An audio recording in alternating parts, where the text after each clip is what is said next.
The scholar's mate might look dangerous, but in reality, it's one of the worst choices your opponent can make against you. Once you learn this counterattack, you'll never be afraid of the scholar's mate again.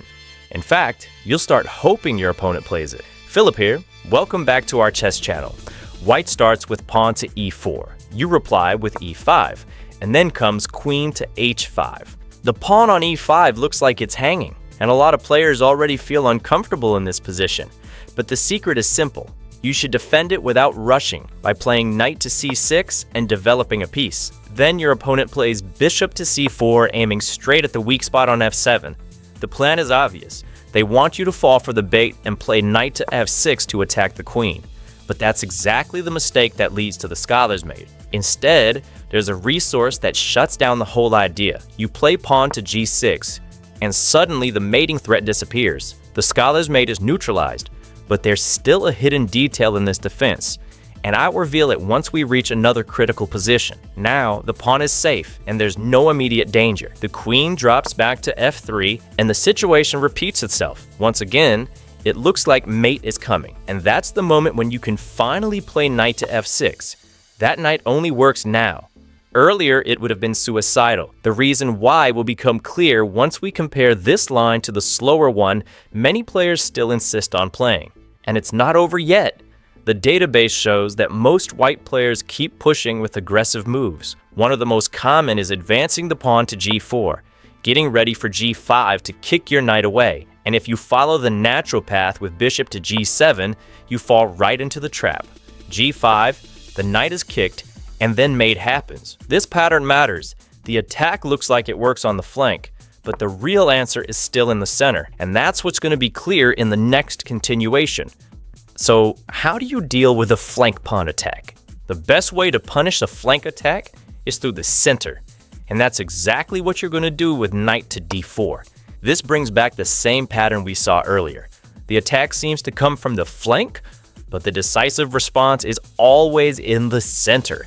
And that's why at this point, it's crucial that your opponent prevents the move knight to d4. Most of the time, if you can play it against the scholar's mate setup, it's a great idea, which is why it's so important for white to play knight to e2 or pawn to c3. But let's keep going. After pawn to g4, you play knight to d4, which kicks the queen and also threatens a fork on c2. The queen usually drops back to d1, and in this position, a lot of players would go for the slow move, pawn to d6.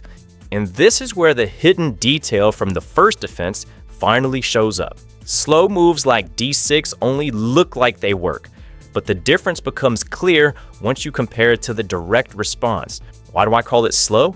Because even though it attacks the pawn on g4, it doesn't create any real threats. If you're playing black against the scholar's mate, you can replace d6 in your repertoire with d5. It's just the upgraded version of d6, way more aggressive and much faster. Now it's clear why knight to f6 worked earlier. It was only safe because it was backed by this fast central response, not by a passive defense. And why do we call it fast? Because white has to react immediately. You're attacking the bishop, and most of the time white captures the pawn, giving you time to take the g4 pawn. But in the d6 line, white can play c3 and kick your knight out right away. There's much less pressure to act quickly compared to when you play d5. So if you're playing black against the scholar's mate, just remember, d5 is a move that will always frustrate your opponent. And that's exactly what we want, to punish players who go for openings that break all the fundamental principles of chess. Now let's see how white can respond. You're attacking the queen, and if they defend with a knight, we get a spectacular checkmate. Knight to f3, the king moves to f1, and the bishop delivers the final blow, with the knight covering the side squares and the bishop landing the decisive hit. A beautiful mate with knight and bishop. It's a clean, forced mating pattern, and incredibly easy to remember. But if your opponent replies with pawn to f3, which is a lot more common, you still have a crushing move, a nasty idea that's very hard to spot. When your opponent tries to hold the flank, the move itself weakens their structure and opens the door for the final tactic. The move here is knight to e4. So what's the idea? You're taking advantage of the pin the bishop has on the pawn, which means the pawn can't capture the knight. At the same time, you're opening the diagonal for your queen, getting ready to check on h4, since the knight was covering f6. The sequence goes like this. You give up the bishop to check, the queen comes to h4, the king moves to f1, and then it's checkmate on f2. It's very similar to the scholar's mate pattern. Ironically, that's exactly what ends up happening to the player with the white pieces. And here's the important contrast. It looks like a long, tricky sequence, but there's actually a simple way to absorb it. The solution is easy. Use a physical board. Set up the positions as I described them, and everything will stick much more naturally. Now let's move on. If white wastes a move, you have knight to d4, attacking the queen and also threatening a fork on c2. That's why in this opening, white has two main ways to stop that knight. The first is knight to e2, which guards the square while developing a piece, and the second is c3, which both prepares to push d4 and covers the knight threat. Both moves seem to solve the problem right away, but later on, you'll see which one actually holds up without creating new weaknesses. They lead to similar positions, but let's look first at the more common and also better option, knight to e2. Why is it better? Because it covers d4, helps prepare castling, and develops a piece. It's simply more useful to play early than c3. At this point, a lot of players choose d6. The idea is to prepare bishop to g4, gaining time by hitting the queen, but white usually replies right away with h3. That's why I don't recommend playing d6 too early. It's not especially helpful in this position. And this is where that hidden detail starts to show up. Sometimes, trying to attack too early ends up weakening your position instead of helping it. And now you'll understand why it's better to keep the pawn on d7. In many situations, you'll be able to play d5 directly. So here, I'd suggest you simply develop the bishop to g7. White usually responds with the most common move, d3, clearing the way for their light-squared bishop.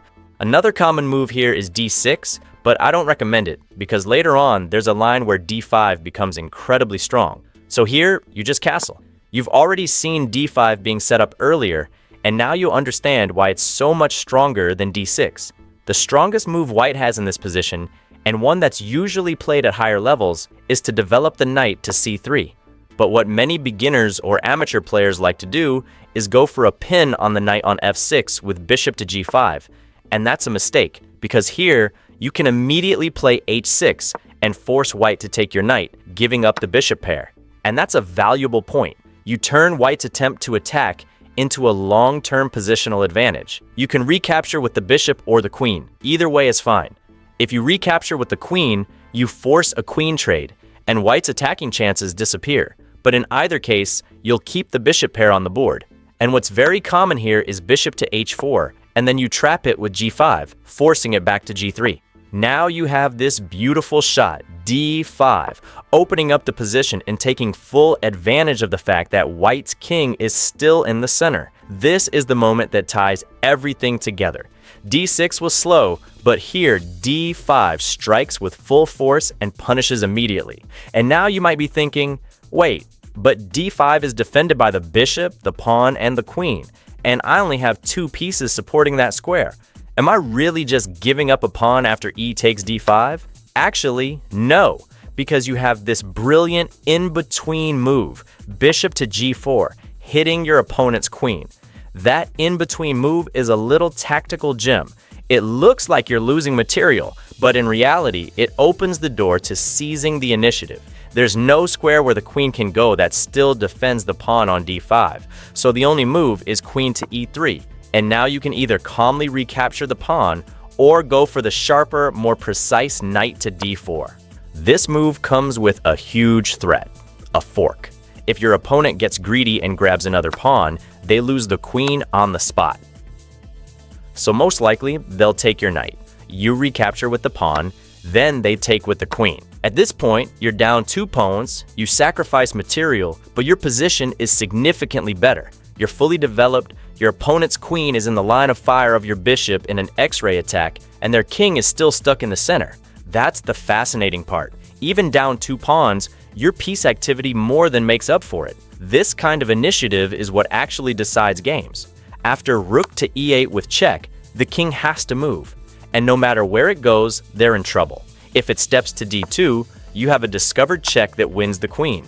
If it goes to f1, you've got bishop to e2, and after king to g1, knight to h5 targets the pawn on b2. Strangely enough, the best move for white is just to give up the queen on c3. After you capture, you can still develop your knight. Any other attempt to save the queen, like queen to c5, fails immediately. The capture of the pawn is followed by the unavoidable loss of the rook. Here, after knight to f6, another possibility is queen to b3, going after f7 one more time. Most players would probably respond with queen to e7, and that would lead to an equal game. You're not better, but you're not worse either. But that's not what we want. If your opponent makes a mistake in the opening, you should punish it to the fullest. They've moved the same piece twice and brought the queen out early. You don't want an equal game. You want to crush them so they never play this opening against you again. So, as always, a flank attack is punished in the center, knight to d4. We've talked about this before. It's a pattern that keeps coming back. The queen tries to apply early pressure and a centralized knight completely shuts it down. Now, you might be thinking, wait, am I not just hanging a pawn? Yes, but look at the compensation. You play king to e7, and suddenly your opponent has to deal with multiple problems. Their queen is under attack, c2 is under pressure, and their bishop has become vulnerable. This is one of those moves that catches people off guard. It looks odd to place your king in the center, but in reality, you're creating several threats at once. And the only move that defends everything, keeps the bishop protected by the queen, and still covers c2 is queen to c4. If they play anything else, one of those three threats is going to collapse. And if they stray from this line, you're already winning. You just have to calculate which threat was ignored. Next, you play pawn to b5, attacking the queen, since c4 was the only square holding everything together. By taking away that square, something is going to fall. This flank push is the blow that seals the position. The queen loses the critical square, and white can no longer keep everything defended. If they try queen to c5 to keep an eye on c2 while also stepping out with check, the bishop drops and the position is already lost. And if they get greedy and try grabbing material for free, even worse, the rook in the corner falls and the game is over on the spot. So let's take a look at some other lines your opponent might try. If he's a stronger player, he might not bring the queen out right away. This kind of player usually disguises the plan to surprise you later. He might pretend to play a normal game with the bishop opening, and after you develop your knight, bring the queen to f3, often hoping you'll go bishop to c5 too quickly. And you're not falling for that. You'll go knight to f6. Why does the queen go to f3 instead of h5? Because white doesn't want to give you extra tempos to develop. When the queen goes to h5, you end up fianchettoing your bishop for free. And this subtlety already makes it clear. The scholar's mate trick doesn't work, but the opponent still tries to create pressure in a more solid way. If he plays pawn to c3, you can continue with pawn to d5. This line is very strong for black, because it's hard for white to handle. At first glance, d5 looks like it hangs the pawn. It's attacked 3 times and only defended twice. This is the moment when it feels like everything is falling apart for black, but there's a hidden resource that turns the game around. After the capture, you push the pawn, attack the queen, and cut off the defense. Then you recapture in the center. And here the trick is revealed. The pawn that looked lost turns into an attacking weapon. For example, if queen to g3, you simply take the pawn. If white tries to insist on the advantage by pinning your pawn so you can't recapture, you actually gain even more, because here you have knight to e5, a very strong move. This knight not only attacks the bishop, but also opens the way for a check that leaves the white king exposed. If he tries to keep the bishop defending d3 with bishop to b5, the position becomes even better for you. You force the bishop trade, otherwise it just falls for free, and you keep developing without ever stopping the threat of knight to d3. And see why this threat is so strong. If bishop to b3, then knight to d3 with check takes away your opponent's castling rights and also threatens the bishop. The king has to go to d1 to avoid losing material and keep the defense, and here you have the move that seals the win. Bishop to c5. The knight protects the bishop, and together they attack the pawn on f2. This is a very powerful pattern. The pressure on f2 comes with check and also wins the rook in the corner. And after that, the game is practically decided.